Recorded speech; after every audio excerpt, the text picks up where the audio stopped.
खमागणी all of you. मेरे channel में आप सभी का बहुत बहुत स्वागत है।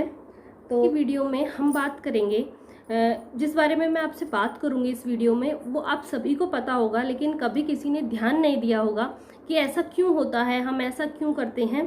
तो मेरे को जहाँ तक जानकारी मिल पाई है मैं आपके साथ शेयर करूंगी, और मुझसे कुछ गलती हो जाए तो प्लीज़ मुझे माफ़ करना। तो चलिए आज की वीडियो को स्टार्ट करते हैं।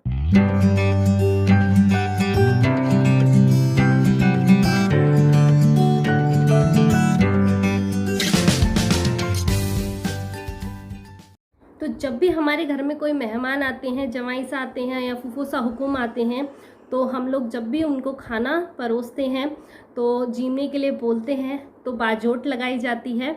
ये एक तरह का छोटा टेबल होता है जिसके जो पाए होते हैं, पैर होते हैं, बहुत छोटे छोटे होते हैं।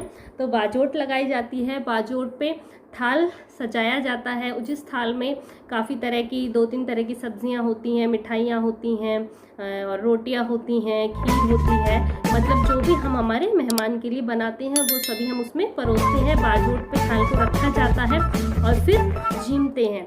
और जब भी जीमना शुरू करते हैं तो वो अकेले नहीं जीमते हैं, जो हमारे मेहमान होते हैं उनके साथ घर का कोई एक सदस्य बैठ के जीमता है और फिर मनवार शुरू करते हैं। तो जब जीमना शुरू करते हैं तब जो पहला गासा होता है वो एक दूसरे को खिलाया जाता है। उसके बाद ही हम खुद भोजन ग्रहण करते हैं। तो जब भी खाना खाने साथ बैठते हैं तो आपस में एक दूसरे को जो पहला निवाला होता है वो एक दूसरे को देते हैं, पहला गासा खुद नहीं खाते हैं। तो इसके पीछे क्या रहस्य है या फिर हम ऐसे, मतलब बहुत से लोग तो ऐसे सोचते होंगे, मतलब ठीक है ये हम मान सम्मान की बात होती है, हम हमारे जवाई से आए हैं या हमारे मेहमान आए हैं, हम उन्हें सम्मान दे रहे हैं इसलिए हम पहला निवाला उन्हें खिलाते हैं, उनके साथ बैठ के खाना खाते हैं। लेकिन इसके पीछे जो कहानी है वो ये नहीं है। हाँ, ये अच्छी बात है कि हम सामने वाले को सम्मान दे रहे हैं, ये बहुत ही अच्छी चीज़ है, लेकिन इसके पीछे बहुत सारी कहानियाँ जुड़ी हुई। तो कहानियों का पता चला है कि ऐसा क्यों करते हैं। तो ये तो मुझे नहीं पता कि कहानियाँ कितनी सच हैं और इनमें कितनी काल्पनिक है, तो फिर भी मैं आपके साथ शेयर कर देती हूँ जितना मुझे पता चला है। तो पहली कहानी जो जोड़ी जाती है इस मतलब रिचुअल के साथ वो ये है कि जब मतलब बहुत प्राचीन टाइम पे, बहुत पुराने टाइम पे जब मुग़ल आए थे हमारे देश में, तो वो हमारे देश पे राज करना चाहते थे, लेकिन राजपूतों के आगे वो हमेशा मतलब हार जाते थे, राजपूतों से नहीं जीत पा रहे थे। तो उन्होंने एक मतलब स्ट्रेटजी बनाई कि क्यों ना मतलब उनके परिवार वालों से ही उन्हें मात दी जाए। तो जितने भी मतलब हमारे जो सदस्य थे घर परिवार के ही, उनको उन्होंने मतलब डर से या लालच से अपनी तरफ मिला लिया। और उन्होंने क्या किया कि उन्हें मतलब धमकाया या फिर पैसे देके या डर से ये बोला कि आप अपने जिस भी मतलब घर के सदस्य के साथ जाएंगे उसके खाने में कुछ मिला दें। तो ऐसा जब ये चलने लगा एक सिलसिला, तो राजपूत सतर्क हो गए कि ऐसा क्यों हो रहा है। हम किसी भी अपने मेहमान के घर जाते हैं तो कोई ना कोई हमें बीमारी लग जाती है या किसी की मृत्यु हो जाती है। तो इसी को ध्यान में रखते हुए सतर्क होकर राजपूतों ने ये फैसला किया कि जब भी हम किसी के घर जाएंगे तो एक दूसरे को पहले निवाला खिलाएंगे, जिससे हमें पता चल सके कि इसमें कुछ मिला हुआ तो नहीं है।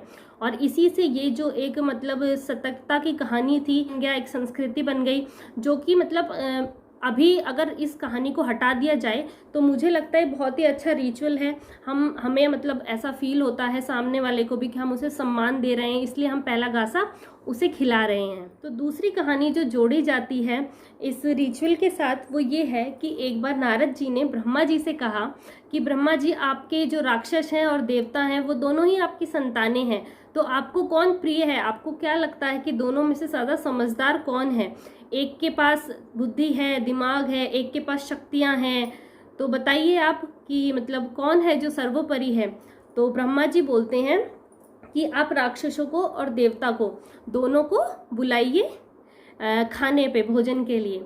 तो जब आते हैं राक्षस और देवता, पहले राक्षस को बुलाया जाता है, तो उनको बोला जाता है, उनके आगे भोजन परोस दिया जाता है और उनसे बोला जाता है कि आपको ये भोजन बिना मतलब कोहनी को मोड़े, आपका हाथ मुड़ना नहीं चाहिए और फिर आपको ये भोजन ग्रहण करना है, खाना है।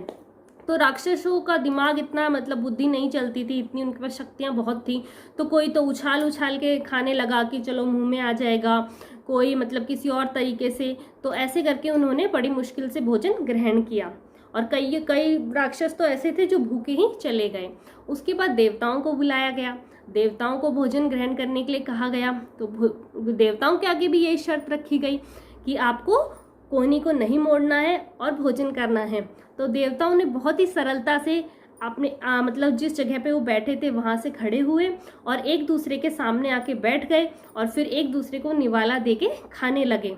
ये देख के नारद जी प्रसन्न हुए और उन्होंने देखा कि हाँ, देवता ही सर्वश्रेष्ठ हैं, राक्षस नहीं है, क्योंकि देखो इनमें कितनी प्यार प्रेम की भावना है, इन्होंने अपनी बुद्धि का इस्तेमाल किया। तो इससे भी जोड़ा जाता है कि जो हमारे मेहमान आते हैं हम उन्हें भगवान की तरह मानते हैं और इसलिए हम उनको एक निवाला पहला जो होता है वो उनको खिलाते हैं, फिर हम खुद खाते हैं। इसी के साथ मैं आपको एक और चीज़ बताना चाहूँगी, जब भी हम पहला गासा अपने मेहमान को देते हैं तो हमेशा मीठे का गासा दिया जाता है, चरचरे का गासा नहीं देते हैं। और मीठे का गासा भी हम 2 बार देते हैं, 1 बार नहीं देते हैं। और ऐसा भी कहा जाता है कि अगर हम चरचरे का गासा देते हैं तो वो ऐसा माना जाता है कि हम दुश्मन को चरचरे का गासा दे रहे हैं। इसलिए हमेशा पहला निवाला जो देते हैं हम हमारे मेहमान को, हमारे जो भी जवाई सा आते हैं, फूफोसा हुकुम आते हैं, तो हम उन्हें पहले मीठे का निवाला देते हैं और वो निवाला भी 2 बार देते हैं।